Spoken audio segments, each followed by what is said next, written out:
this point, I've just disconnected all the connectors. Snap some pictures to make sure I get everything back in the right place.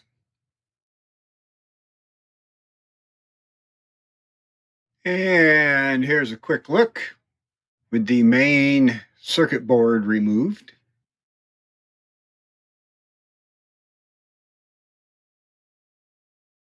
Here's a look at the back of that circuit board.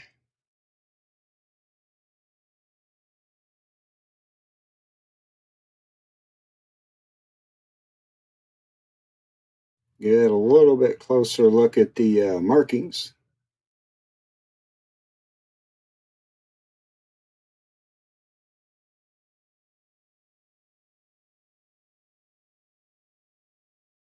And I suppose we might as well take a quick look at the front side also.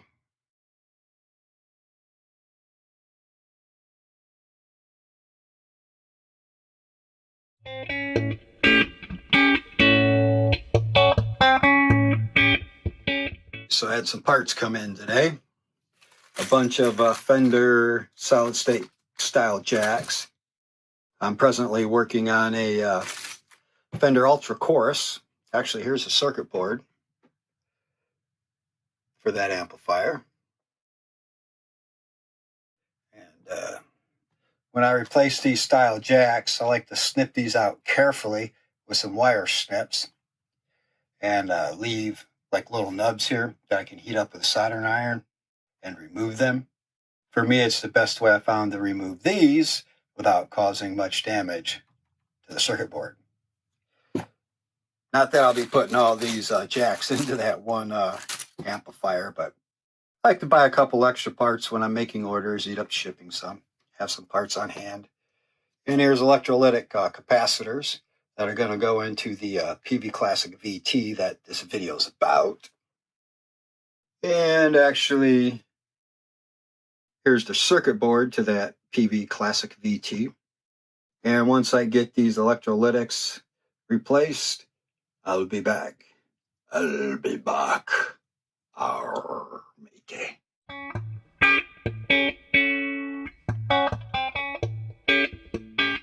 I'm going to start on this power board first. Get the electrolytics on it replaced.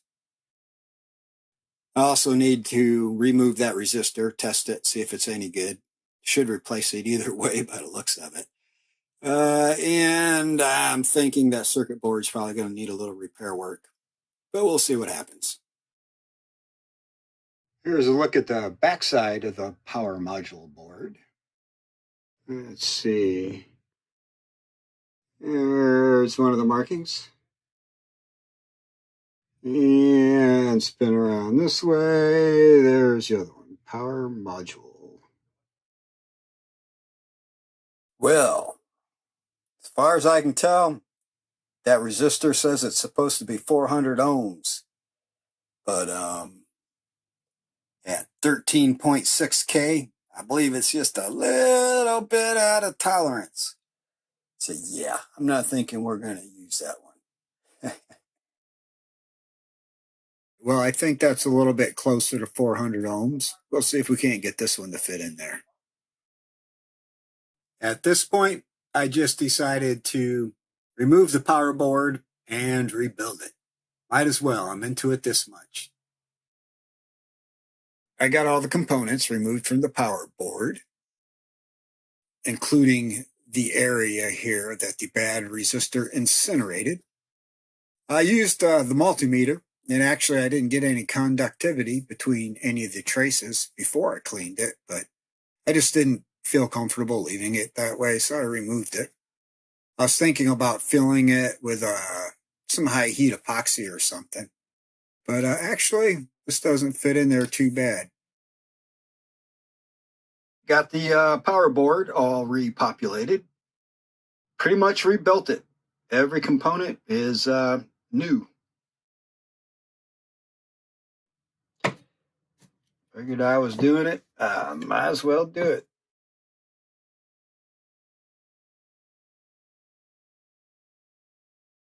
So, and there's where that bad resistor kind of burnt the board up, I decided not to fill the hole back up. Who knows? Maybe that'll let some air out or in, whichever way you want to look at it, keep things a bit cooler. Yeah, about that. But anyways, that resistor is sitting in there nice and solid. So, alrighty, on to the preamp board, I guess.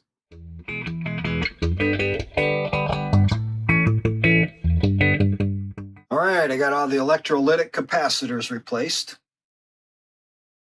And also removed all those IC chips and made sure that the legs were clean and whatnot. A few of them needed cleaning up. Legs were a bit tarnished.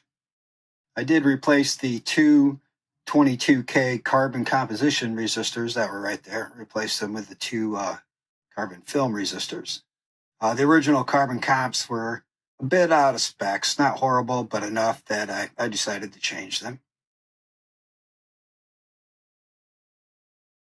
Yep, that's about it there. I did clean all the pots with deoxit. I'll flip this over and we can get a look at the other side. Providing I didn't miss any, I reflowed every last solder joint on that board. And when I had the ICs removed, I reflowed the solder joints for the sockets. Yeah, that was pretty tedious, I must say. But anyways, time to stick it back in the chassis and see if it runs as is or if we got to do some debugging.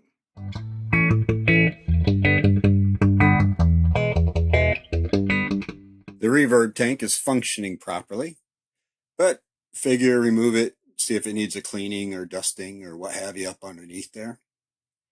I've already got the mounting screws removed. Doesn't look too bad down in there. I'll still give it a cleaning, but doesn't look too bad.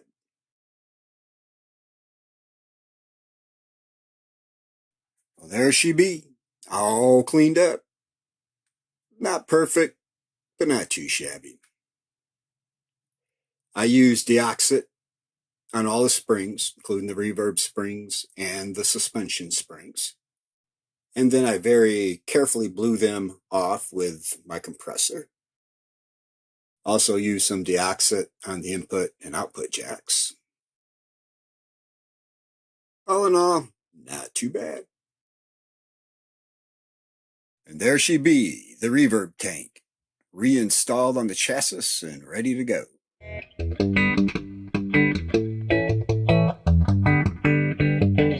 All right, it's up and running and functioning. Nothing too crazy with the cheese whiz was going on. I essentially just replaced all the electrolytics, checked and reflowed all the solder joints, cleaned the jacks and the pots. I also replaced these two capacitors right here with safety caps that are rated pushing 500 volts AC.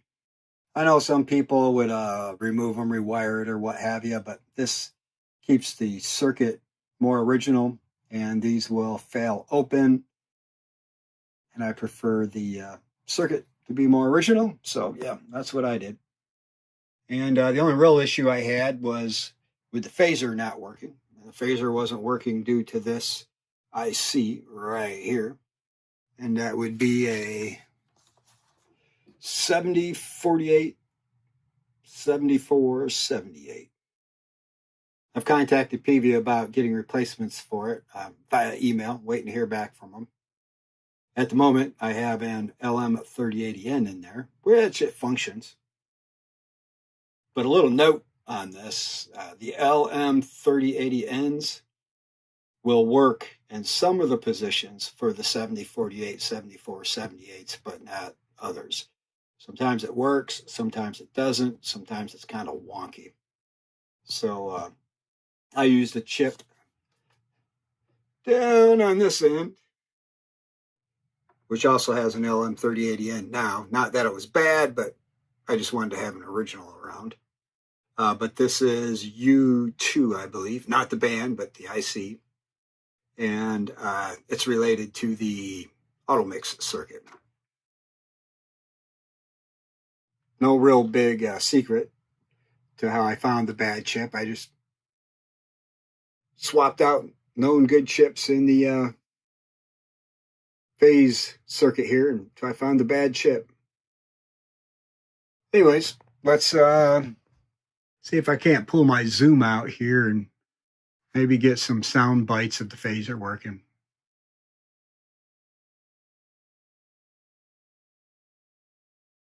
All right, nothing special here. I just have the zoom sitting on top of the Peavey cab.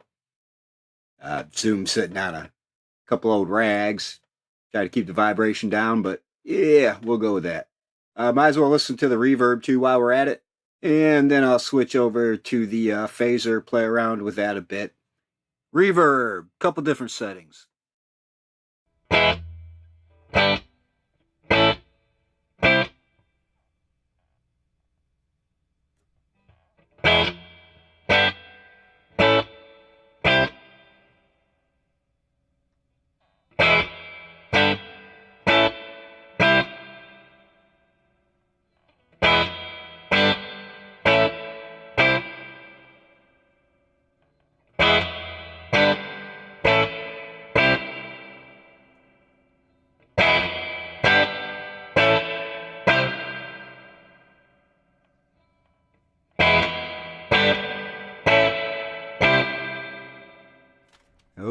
Okay there, on to the phaser. Now we're going to do the phaser here. First, the color is going to be on 0, and I'll cycle through the rate.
Should be able to pull off some earwigs doing maybe some surf's up music on the California beach. Yeah.